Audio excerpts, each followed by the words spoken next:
Heureux ce matin. Ah, nous nous enregistrons. Voilà. Donc, je recommence. Nous sommes très heureux ce matin de recevoir Elsa Costa pour nous parler d'un thème qui est en plein essor, la médiation administrative, que beaucoup d'entre nous connaissons mal, puisqu'on fait beaucoup de médiation dans le domaine civil, commercial, mais la médiation administrative, c'est quelque chose d'un peu mystérieux pour nous. Et Elsa est la personne idoine pour nous en parler. Pourquoi? Parce que d'abord, elle a été 15 ans magistrate dans des juridictions administratives, donc elle connaît le fonctionnement de l'intérieur des juridictions administratives, les types de contentieux qui sont soumis, les délais dans lesquels ces contentieux trouvent une solution. Donc ça, c'est très précieux. Puis elle s'est formée à la médiation et elle est médiatrice libérale depuis 2019, spécialisée dans les litiges publics. On verra ce que ça recouvre. Et en plus, depuis 2024, elle est médiatrice externe de l'OCDE et elle s'occupe de la prévention et de la résolution des litiges en droit du travail dans des contextes interculturels. Donc Elsa est la personne parfaite pour nous parler de cette médiation. Et alors pour nous, quelle que soit notre activité professionnelle, quel que soit le lieu où on travaille, un jour ou l'autre, on a affaire à l'administration, on se prend une décision qui ne nous satisfait pas vraiment et on ne sait pas que faire. Donc Elsa va pouvoir nous éclairer.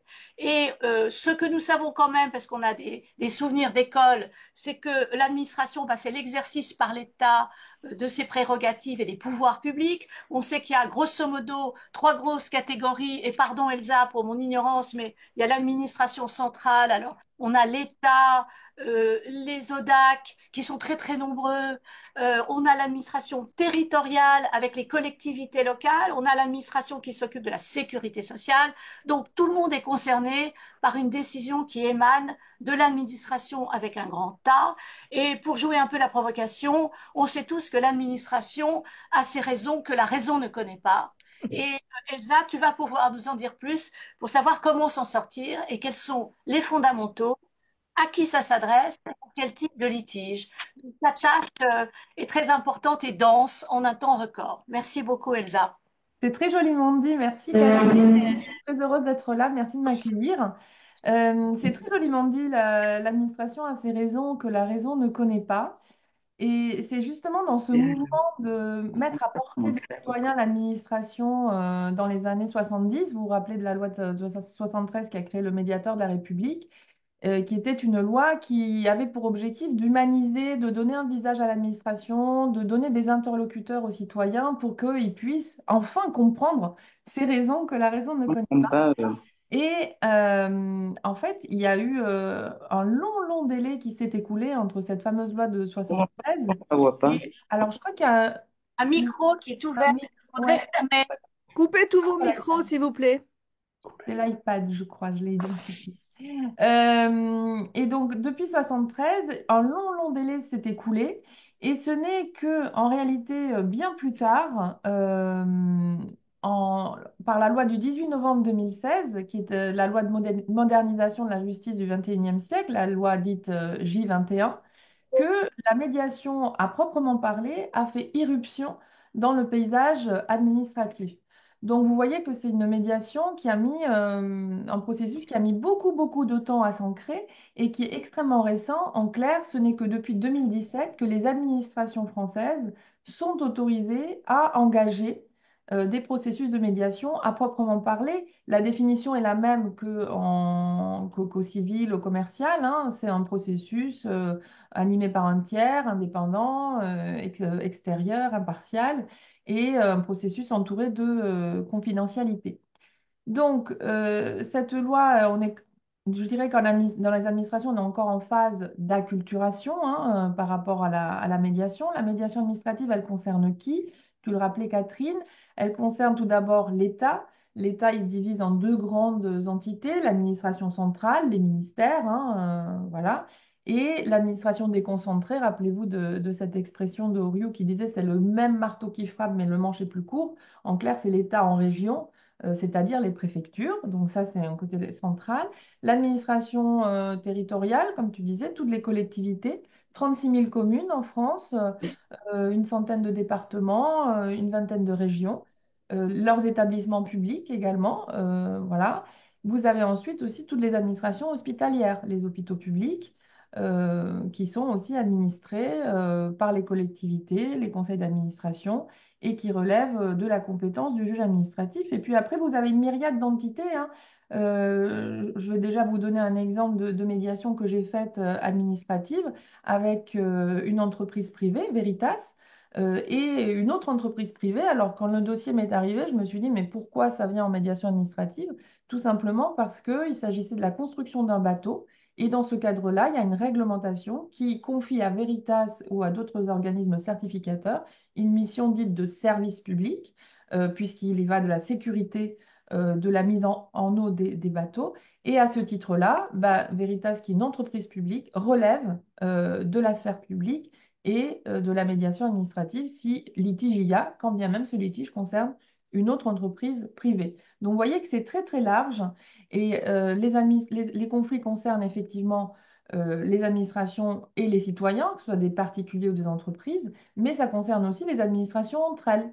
Je fais en ce moment, par exemple, une médiation entre une collectivité territoriale et une préfecture, puisque la collectivité a pris une délibération dont le préfet estimait qu'elle présentait des risques par rapport à la légalité, et le préfet a déféré cette délibération au tribunal administratif, c'est ce qu'on appelle un déféré préfectoral, et le juge a estimé qu'une médiation devait être tentée, ce que les administrations concernées, la commune et le préfet, ont accepté, et une médiation est conduite à l'heure actuelle entre deux administrations. Donc vous voyez que c'est quand même très protéiforme. Donc pour vous peut-être vous planter un peu le décor, quels sont les trois types de médiation administrative pour schématiser? Vous avez premier type de médiation administrative, la médiation à l'initiative des parties, ce qu'on en civil, en commercial, on appelle médiation conventionnelle. Alors, la médiation conventionnelle, il y a toute une partie qui est identique à ce qui se passe dans le domaine civil, c'est-à-dire ce sont les parties en dehors de tout litige, à l'initiative des avocats ou des parties elles-mêmes, ou en raison d'une clause de médiation qui figure dans un contrat, qui engage une médiation en toute autonomie, je dirais. Je vous disais qu'on était en phase d'acculturation. Donc, pour essayer de ramener l'administration dans le giron de la médiation, de l'amiable, il y a une autre possibilité qui a été prévue au titre de médiation conventionnelle par cet article L213-5 du Code de justice administrative, le CJA pour les amis.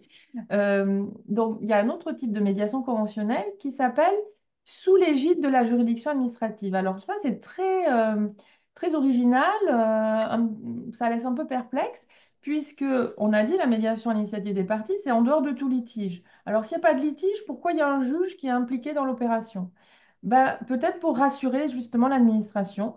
Donc, ça veut dire que dans un cadre tout à fait conventionnel, les parties, plutôt que d'organiser elles-mêmes une médiation, de choisir elles-mêmes un médiateur, peuvent aller toquer à la porte du chef de juridiction qui serait éventuellement compétent pour connaître d'un litige si ce litige venait à se concrétiser, et lui demander de désigner un médiateur, de le choisir lui-même, ou même d'aller jusqu'à organiser la médiation. Les modalités de la médiation, où les personnes vont se réunir, le coût de la médiation, le délai. Donc ça, c'est très intéressant parce que vous voyez bien qu'il y a quand même un hiatus entre on n'a pas de requête au tribunal administratif et quand bien même on demande à la juridiction d'encadrer ces opérations. Donc ça, c'est une originalité qu'il faut avoir en tête et qu'il ne faut pas hésiter à utiliser. Pourquoi? Parce que c'est quand même protecteur pour les parties. Vous savez que la médiation conventionnelle en administratif, c'est la même chose qu'en civil, interrompt les délais de recours et suspend les prescriptions. Lorsque cette interruption, cette suspension se fait sous l'égide de la juridiction, forcément, elle est moins sujette à contestation, moins sujette à débat ensuite si jamais il y avait des désaccords qui se faisaient jour au niveau de la prescription ou des délais des forclusions éventuelles. L'autre type de médiation administrative, je vous parle de l'initiation, hein, enfin comment on entre en médiation administrative, c'est la médiation que l'on appelle en civil judiciaire. Alors on ne va pas On dire va pas dire judiciaire en médiation en médiation. administrative. Ah, je crois que ça résonne. En médiation administrative parce que bah, ce n'est pas l'ordre judiciaire, c'est l'ordre administratif. Donc, on va parler de médiation à l'initiative du juge ou de médiation juridictionnelle, puisque c'est dans le cadre, elle est ordonnée par une juridiction. C'est l'article 213-7 du Code de justice administrative. Et là encore, il y a quelques spécificités dans la façon dont on rentre dans cette médiation à l'initiative du juge.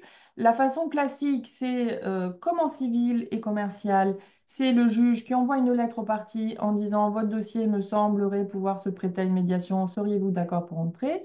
Si les parties disent OK, il y a une ordonnance d'entrée en médiation qui est prise, qui désigne le médiateur, qui fixe le délai, qui fixe la rémunération dans certains cas. Il y a le Code de justice administrative et le droit administratif de manière générale a ça d'intéressant que c'est un droit très souple, très adaptable.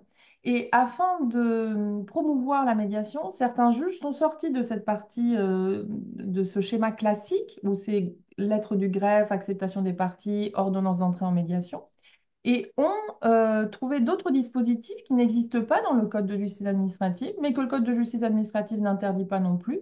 Donc pourquoi pas? Et donc ce sont des modalités de proposition de la médiation qui ont été inventées de toutes pièces par des juges, par des médiateurs. Moi, j'ai eu l'occasion de travailler avec le tribunal administratif de Versailles.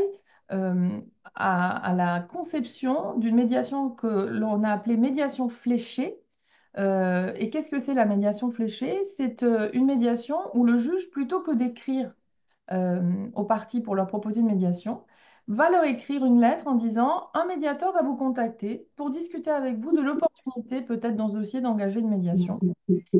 Et il écrit aussi parallèlement le juge au médiateur en disant, je vous demande de contacter telle ou telle partie.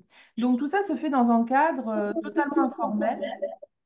Alors, vous avez compris que ça vous rappelle, je pense, les informations, les injonctions à rencontrer un médiateur. La spécificité, c'est que ça se fait dans un cadre, je vous disais, ce sont des simples lettres greffiées. Il n'y a pas d'ordonnance, il n'y a pas d'acte juridictionnel qui est pris. Donc, tout ça est très souple. Et à l'issue, une fois que le médiateur a échangé avec les parties, si celles-ci sont d'accord, c'est le médiateur qui écrit à la juridiction en disant voilà, j'ai recueilli l'accord des deux, des trois, des quatre, des cinq, des six parties. La spécificité de la médiation administrative, c'est aussi qu'il y a beaucoup de parties, souvent. Et à ce moment-là, le juge prend une ordonnance d'entrée en médiation. Donc ça, si jamais vous pratiquez la médiation administrative et que vous voyez arriver une lettre d'une juridiction, ça a commencé au théâtre Versailles, mais ça a été adopté par un certain nombre d'autres juridictions également, et que dans votre lettre, il y a écrit médiation fléchée, ne soyez pas surpris, c'est le juge qui vous délègue cette mission de recueillir l'accord. Et pourquoi il fait ça? Bah, c'est un peu comme les injonctions et les séances d'information. C'est que finalement, le juge, quand il envoie une lettre proposant la médiation, qu'est-ce qui se passe? Beaucoup de parties appellent le greffe directement en disant mais comment, pourquoi, comment ça se passe? Et les juridictions, c'est pas leur cœur de métier finalement d'aller d'expliquer aux personnes la médiation, comment ça se déroule, quelles en sont les modalités et les finalités.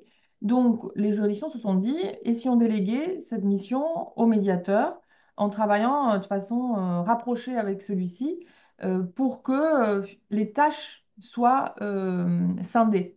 Hein, la juridiction prend l'ordonnance, le médiateur explique tout ce qui entoure le processus et le processus lui-même. Un petit peu approchant par rapport aux médiations fléchées, ce sont les ordonnances de recueil d'accords, ce sont les ordonnances 2 en 1. Alors, c'est une pratique qui a été inspirée de la juridiction judiciaire, hein, qui les pratique aussi. Ces ordonnances sont mises en œuvre lorsque une partie s'est prononcée pour la médiation et l'autre partie n'a pas répondu. Souvent, il faut bien le reconnaître, c'est l'administration. Et dans ce cas-là, le juge fait une ordonnance dite 2 en 1 où il dit, voilà, telle partie a dit OK, l'autre partie n'a pas répondu. Mission est donnée au médiateur de recueillir l'accord de la partie qui n'a pas répondu. Et si la personne donne l'accord au médiateur, le médiateur peut immédiatement commencer sa mission. Donc, par rapport à la médiation fléchée, il n'y a pas de nouvelle ordonnance. C'est pour ça qu'on appelle ça ordonnance 2 en 1 également. Et c'est cet acte qui va faire que le médiateur va être désigné dans ce dossier s'il parvient à recueillir l'accord. Donc ça, je dirais, médiation conventionnelle, médiation juridictionnelle, euh, c'est relativement semblable, similaire au civil commercial. Il y a quand même une médiation qui est très particulière, qui est la médiation préalable obligatoire, donc médiation sous-entendu administrative préalable obligatoire. Ce sont les articles L213-11 et suivants du Code de justice administrative. La médiation préalable obligatoire, ça rappelle un peu, pour ceux qui ont fait un peu de droit public, ce qu'on appelait les RAPO, les recours administratifs préalables obligatoires. C'est-à-dire que dans certaines matières, relativement réduites, mais quand même, les médiateurs, les personnes qui veulent faire un recours doivent tout d'abord tenter une médiation avec l'administration dont émane la décision qui conteste. Et cette médiation préalable obligatoire, alors je vous disais, c'est assez réduit. Elle est dans deux principaux domaines. Les domaines qu'on appelle les volets, le domaine social. Qu'est-ce que c'est les domaines sociaux? Ce sont toutes les décisions, dans le jargon du contentieux administratif, toutes les décisions, certaines décisions d'ailleurs, qui sont énumérées, prises par Pôle emploi. Pôle emploi, quand il prend certains types de décisions, cessation d'inscription sur les listes de demandeurs d'emploi, la radiation de la liste des demandeurs d'emploi, suppression de revenus de remplacement, les textes énumèrent précisément quel type de décision. Donc, dans cette médiation préalable obligatoire, lorsqu'il y a cette décision de Pôle emploi, la personne doit tenter une médiation, mais pas dans n'importe quel cadre. C'est pas elle qui va choisir le médiateur. Les textes désignent le médiateur qui va conduire la médiation. Et en l'occurrence, ça va être le médiateur de Pôle emploi, Jean-Louis Walter, vous le connaissez, ou l'un de ses délégués, puisqu'il a beaucoup de délégués sur le territoire, qui va, euh, on a des parasites, qui va conduire la médiation. L'autre, donc ça c'est Pôle emploi. L'autre domaine où la médiation, il y a une médiation préalable obligatoire, c'est la fonction publique. En fonction publique, vous avez deux grands, alors pas tous les fonctionnaires et agents publics, vous avez deux grandes administrations qui sont sujettes à la médiation préalable obligatoire. Vous avez d'abord l'éducation nationale. S'il L'éducation, vous plaît, pensez à couper vos micros. C'est très compliqué pour Elsa de parler quand il y a des bruits parasites. je crois que c'est Didier Faury, je ne veux pas faire du... alors, donc fonction publique, agent de l'éducation nationale. Et l'autre type de médiation préalable obligatoire, c'est les collectivités territoriales. Mais attention, pas dans n'importe quelle matière, seulement un certain nombre de matières, c'est-à-dire tout ce qui est en dehors de la discipline et pas d'entrée ou sortie du service. Je crois qu'il y a un iPhone aussi. Voilà, merci. Voilà, donc en clair, médiation préalable obligatoire en fonction publique, si vous êtes agent de l'éducation nationale et si vous êtes dans les collectivités territoriales, à la condition, et il y en a très très peu, d'avoir conclu une convention avec le centre de gestion. Les centres de gestion, ce sont des centres qui aident les collectivités, auxquels les collectivités adhèrent, et qui aident les collectivités à gérer le quotidien, les ressources humaines, enfin leur volet de fonctionnaires et d'agents publics. Bon, vous avez plusieurs matières, rémunération, position statutaire et intégration. Voilà, donc il faut se référer au texte. Et dans ce cas-là, si vous êtes dans un cas de MPO, dans ce cas-là, c'est le médiateur des centres de gestion. Les centres de gestion ont désigné en leur sein des médiateurs qui vont procéder à la médiation. Donc, pour être tout à fait clair et pour si vous tous qui êtes présents ici aujourd'hui, vous voulez intervenir en médiation administrative, vous pourrez faire évidemment de la médiation à l'initiative des parties, sans problème. Vous pouvez faire de la médiation à l'initiative du juge, sans problème.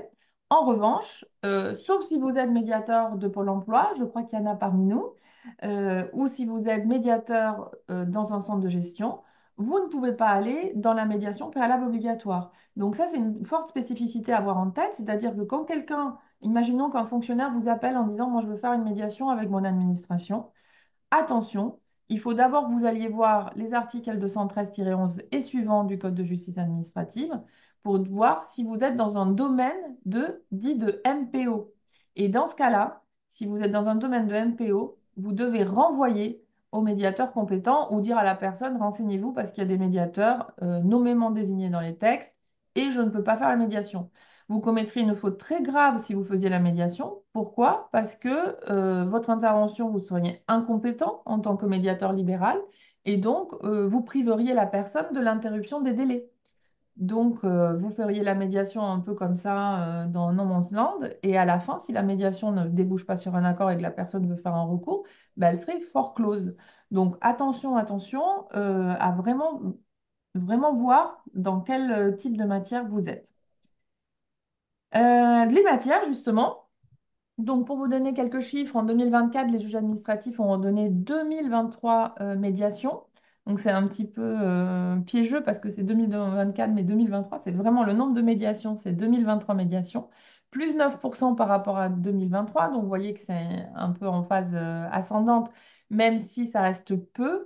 C'est à peu près 1%. Et c'était un peu l'objectif affiché par le Conseil d'État il y a quelques années du temps de Jean-Marc Sauvé, un objectif, il y a 1% des dossiers enregistrés qui partiraient en médiation. C'est un objectif qui n'a jamais été revu à la hausse depuis et que les juridictions, vous voyez, peinent à atteindre. Alors, dans ces 2023, 98% des médiations sont à l'initiative du juge. Les conventionnels purs, vous vous en doutez, on n'a pas de statistiques puisque les personnes les font en autonomie, donc on ne sait pas exactement combien il y en a. En revanche, les médiations conventionnelles, je vous disais, sous l'égide de la juridiction, donc c'est là où les personnes n'ont pas de litige et qu'elles demandent quand même à la juridiction de désigner un médiateur par leur intermédiaire, ça, il y en a très très peu. En 2000, là, par rapport à cette année-là, en 2025, on est en mai. Il y en a eu sur toute la France une dizaine. Donc, ce n'est pas un dispositif qui a très bien pris. Bon, il faut espérer que c'est parce que les personnes, elles sont en autonomie, elles font elles-mêmes les médiations conventionnelles. En tout cas, dans les 2023, 98% sont à l'initiative du juge avec un taux d'accord qui est de 52% en 2024, un taux d'accord qui vous peut-être vous paraît faible par rapport au taux d'accord affiché en civil et commercial. Ça s'explique par le contexte public, hein. Beaucoup de contraintes en matière d'ordre public, une peur du précédent qui est certaine par rapport aux administrations. Si je fais ça pour tel fonctionnaire, ben, il faut que je fasse aussi pour les autres. Et une confidentialité, on va le voir, qui est extrêmement aménagée aussi. C'est-à-dire que c'est une confidentialité qui n'en est pas vraiment une à la fin, je vous expliquerai. Alors, je me dépêche pour vous laisser un peu la place de me poser des questions. Première matière en 2024 et depuis quelques années, c'est l'urbanisme, 356 dossiers.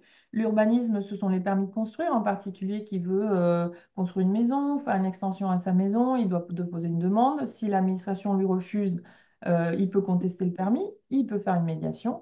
Même, alors là, je suis sur une médiation, j'en ai une, l'administration a refusé le permis, donc c'est le pétitionnaire qui va faire un recours contre le permis. Et j'ai une autre médiation où le permis a été accordé. Vous me direz pourquoi il y a un litige? Bah, c'est le voisin qui attaque le permis. Hein, vous savez que ce sont des contentieux, l'urbanisme dit triangulaire, c'est-à-dire qu'il y a au départ une décision de l'administration. Et ensuite, il y a la personne qui est bénéficiaire ou à qui on refuse quelque chose. Et puis, il y a le voisin ou les voisins qui ont finalement leur mot à dire, puisque peut-être dans le permis, il y a une fenêtre qui se crée sur le jardin. Enfin, ils ont des droits à défendre. Donc, ce sont toujours des contentieux triangulaires. Et en médiation, ça fonctionne bien parce que effectivement, la porte d'entrée, c'est une décision administrative. Et en réalité, ce sont souvent des conflits de voisinage. On découvre souvent, quand le voisin conteste le permis de son voisin, que bah, ils n'ont pas une bonne relation, que ça fait des années que ça dure, que le grand-père déjà s'était pris la tête avec la grand-mère. Donc voilà, donc c'est des contentieux qui sont assez intéressants dans la théorie de l'iceberg. On voit beaucoup de choses en dessous de l'eau. Urbanisme, vous avez aussi les grandes opérations d'aménagement, les plans locaux d'urbanisme. Donc, c'est une matière qui se prête vraiment bien à la médiation et qui est vraiment où vous pouvez vraiment modifier des choses en médiation. Un permis de construire, bon, il est légal, il est illégal, mais il n'y a pas qu'une légalité du permis de construire. Ce que je veux dire, c'est qu'il y a plusieurs permis qui peuvent être également légaux. La fenêtre, vous pouvez la décaler de 10 centimètres. L'escalier, vous pouvez peut-être le mettre derrière la maison plutôt que devant. Donc, il y a beaucoup, beaucoup de choses à discuter. La deuxième matière, la plus, alors hors MPO, hein, on parle vraiment de médiation conventionnelle, médiation juridictionnelle, c'est la fonction publique, 289 dossiers en 2024. Donc ça, ce sont les relations, alors des agents publics, c'est pas forcément des fonctionnaires, c'est agents publics, c'est en fonctionnaires et non fonctionnaires, c'est-à-dire agents contractuels avec leurs employeurs publics. Et là, c'est intéressant parce que le juge, lui, quand il est saisi d'un dossier de fonction publique, il va juger des décisions. Je vous donne un exemple. Là, j'ai un dossier qui a commencé par une simple sanction disciplinaire. La personne aurait méconnu son devoir de réserve sur les réseaux sociaux. Elle est fonctionnaire. Elle a été sanctionnée par le maire. Elle est dans une commune. Euh, Ça, vous pouvez vous en doter, ça a eu pour effet de dégrader la relation. Donc la dame, elle s'est sentie de moins en moins à l'aise dans son milieu de travail. Jusqu'au point, elle a considéré qu'elle était harcelée. Boum, deuxième dossier, harcèlement moral. Et donc déjà, il y avait la décision sanction, donc recours au TA. Harcèlement moral, recours au TA, on demande une indemnisation pour les souffrances endurées. Troisième décision, vous savez que les agents publics peuvent demander la protection fonctionnelle lorsqu'ils font l'objet de menaces ou qui sont dans une situation où il faut qu'ils se défendent devant une juridiction. Donc protection fonctionnelle parce que du point de vue de la dame, elle est victime de harcèlement moral de la part de son administration. Donc refus de la protection fonctionnelle forcément, puisque ça reviendrait pour l'administration à reconnaître qu'elle la harcèle, donc forcément très logiquement elle a refusé la protection. Boum, troisième dossier au tribunal. Et enfin, maintenant, la dame, elle est en arrêt maladie. Elle estime qu'elle est malade parce qu'elle a été harcelée. Donc, elle a fait une demande d'imputabilité au service, donc accident de travail, hein, pour parler un langage civiliste. Boum, quatrième dossier au tribunal. Le tribunal, qu'est-ce qu'il aurait fait s'il n'y avait pas eu de médiation? Ben, il aurait pris dossier par dossier. Il aurait dit oui, la sanction elle est proportionnelle et pas proportionnée. La protection fonctionnelle, oui, les conditions sont réunies, elles sont pas réunies. Le harcèlement, bon, bah alors est-ce qu'il y a des actes répétés qui font qu'on peut estimer qu'elle est en situation de harcèlement moral? Pour avoir été juge pendant 15 ans, ça n'a aucun intérêt dans le sens où ça ne résout pas la situation. La dame, le maire et la dame, ils vont toujours être dans des relations exécrables et ça ne va pas arranger les choses. Donc, le juge, dans ce dossier, a eu l'intelligence de regrouper les quatre dossiers, de proposer une médiation que à la fois l'agent public et la commune ont accepté. Et nous, en médiation, ce qu'on fait, c'est qu'on règle et on examine la situation. C'est pas décision par décision. Donc, la médiation, là, elle a tout son sens dans la mesure où elle permet d'avoir des... Ah, j'ai encore... où elle permet d'avoir une solution globale et d'assainir les relations, soit que ça s'apaise et que de nouveau la commune et l'agent peuvent travailler ensemble, soit, et ce qui est un peu en train de se passer dans cette médiation, qu'elles décident chacune de tourner la page et de se séparer. Et donc la médiation est l'occasion aussi de voir dans quelles conditions elles peuvent se séparer, à quel prix, et voilà, avec quelle garantie derrière. Troisième matière, pour vous brosser un paysage très, très général, marché et contrat, 224 dossiers en 2024. Donc ça, c'est tous les marchés qui sont passés entre l'État, les collectivités territoriales, les établissements publics. Donc là, j'ai plusieurs dossiers de marché. C'est des constructions de collèges, de lycées. J'ai une salle municipale aussi qui a été pour lequel la commune a passé un marché. Et il se trouve que pendant le chantier, il y a une étincelle qui est partie dans des ouvriers. Et alors qu'ils étaient en train de faire une extension à cette salle municipale, du coup, ils se sont retrouvés sans salle municipale du tout parce que tout a brûlé. Donc, du coup, ils viennent devant le juge pour demander, la commune, demander à... Ah, il fait encore des échos, c'est horrible. La commune demandait réparation à l'entreprise privée du dommage causé. Donc là, ils viennent en médiation pour parler de ça. Ça peut être aussi en fin de chantier, il y a un désaccord entre l'entreprise et le maître d'ouvrage par rapport au montant du décompte. L'entreprise pouvant dire qu'elle a fait des travaux supplémentaires ou le maître d'ouvrage disant qu'il y a eu du retard, donc il y a eu des pénalités. Donc ce sont tout ce genre de questions qui vont être discutées en médiation. Alors ça, c'est les trois principales matières. Les spécificités pour aller très vite, parce que je ne veux pas trop empiéter sur votre temps. Les spécificités, la première, ce sont les processus décisionnels. Vous avez effectivement des administrations en face. Donc les administrations, elles ne font pas ce qu'elles veulent. En France, on est dans un état de droit, donc il y a des processus, des procédures qui font que on ne peut pas toper à la fin de la séance plénière en disant bah, OK, on est d'accord, même quand le maire est là, pour une commune par exemple, bah, le maire il a un conseil municipal derrière, pareil pour un département, pour une région, pareil pour un hôpital, il y a un conseil d'administration également. Donc ça fait que à la fin de la médiation, par exemple, si le résultat de la médiation, c'est que la collectivité va verser une indemnité à cette entreprise, à cet agent public, ben, en fonction des niveaux de délégation, ils sont très très très bas, hein, l'exécutif va devoir consulter l'assemblée délibérante qui va enfin pas donner un avis, décider si oui ou non on verse cette indemnité, alors que les membres de l'assemblée délibérante n'ont pas participé à la médiation. Donc là, c'est une difficulté. Parce qu'en médiation, ce qui est intéressant, c'est que les gens entendent ce que les autres disent. Là, ce sont des personnes qui vont décider qui n'ont pas participé à la médiation. En admettant que cette assemblée dise OK pour verser cette indemnité, la délibération est ensuite transmise à ce qu'on appelle le contrôle de légalité, au préfet. Donc, qui va aussi donner un avis sur est-ce que c'est légal, est-ce que c'est pas légal? Si le préfet estime que ce n'est pas légal, bah, il peut engager ce qu'on appelait, je vous disais en introduction, un déféré préfectoral, c'est-à-dire qu'il va saisir le tribunal administratif pour contester cette délibération. Il y a le regard aussi du comptable public. À la fin, c'est le comptable public qui va devoir payer. Et ce comptable, c'est pas juste un tiroir caisse, il va faire aussi un certain nombre de contrôles. Alors, il ne contrôle pas l'opportunité de la dépense, mais il contrôle la régularité de la dépense. Et donc, il a aussi son mot à dire. Donc, toutes ces procédures, donc ça, c'est en territorial. En administration centrale, vous avez ce qu'on appelle le comité ministériel de transaction. C'est-à-dire que pour tous les accords qui dépassent 500 000 euros à l'heure actuelle, hein, c'est fixé par acte réglementaire. Pour le moment, ça n'a jamais changé, donc c'est 500 000 euros.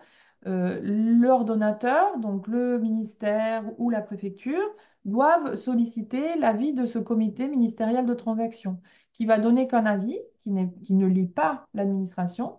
Mais le problème, c'est que si l'administration ne le suit pas, l'ordonnateur, donc la personne qui engage vraiment la dépense, qui va signer le protocole et qui engage la dépense, est susceptible d'engager sa responsabilité. Donc, il est suivi systématiquement, puisque si cet avis est suivi, l'ordonnateur est dégagé de sa responsabilité. Donc, tout ça, ce sont des choses à avoir en tête parce que déjà, ça va rallonger la durée de la médiation. Alors, en moyenne, en 2024, la médiation, toutes juridictions confondues, les médiations administratives ont duré 284 jours. Donc, vous voyez que c'est très, très long. Quand vous êtes sur des dossiers complexes, moi j'ai plutôt tendance à être sur des dossiers assez, enfin, qui ont à forts enjeux. Ça peut, moi, en moyenne, mes médiations durent un an, mais parce que il y a tout ce processus décisionnel derrière qu'il faut conduire à son terme.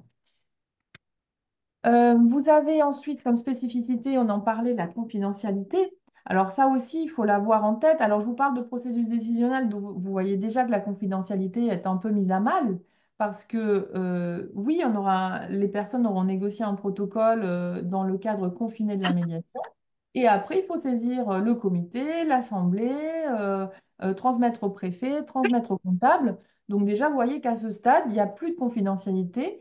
Et à l'issue de ce processus, vous le savez, un protocole d'accord devient un acte administratif communicable à tout citoyen qui en fait la demande. Donc si je suis habitant de la commune et que j'apprends que le maire a versé 10 000 € à tel voisin parce que la haie n'était pas élaguée, donc ça causait un préjudice et voilà, donc je peux demander communication du protocole. Si le maire le refuse, je saisis la CADA, la commission d'accès aux documents administratifs, qui va probablement indiquer au maire qu'il faut me communiquer ce protocole.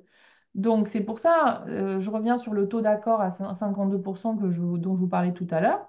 Le taux est les administrations sont très prudentes parce qu'elles se disent si je fais ça pour tel voisin, si je fais ça pour tel agent, ça va se savoir, ça va créer un précédent, je vais être dans de mauvaises conditions ensuite pour refuser à d'autres.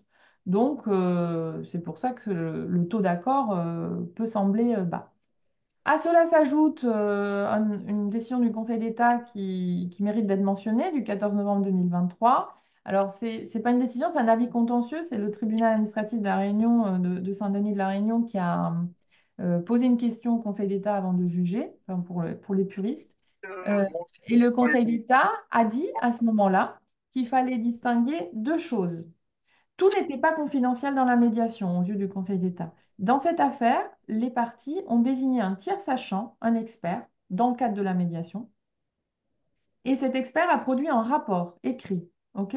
Et donc, toute la question, c'était de savoir si ce rapport qui avait été commandité par les parties dans le cadre de la médiation, produit dans le cadre de la médiation, présenté dans le cadre de la médiation pour les besoins de la médiation, qui n'avait pas abouti à un accord, pouvait aussi également être produit au contentieux ou s'il était couvert par la confidentialité. Le Conseil d'État a dit oui, il peut être produit à partir du moment où il contient des constatations factuelles, des analyses techniques. Ça, c'est pas couvert par la confidentialité.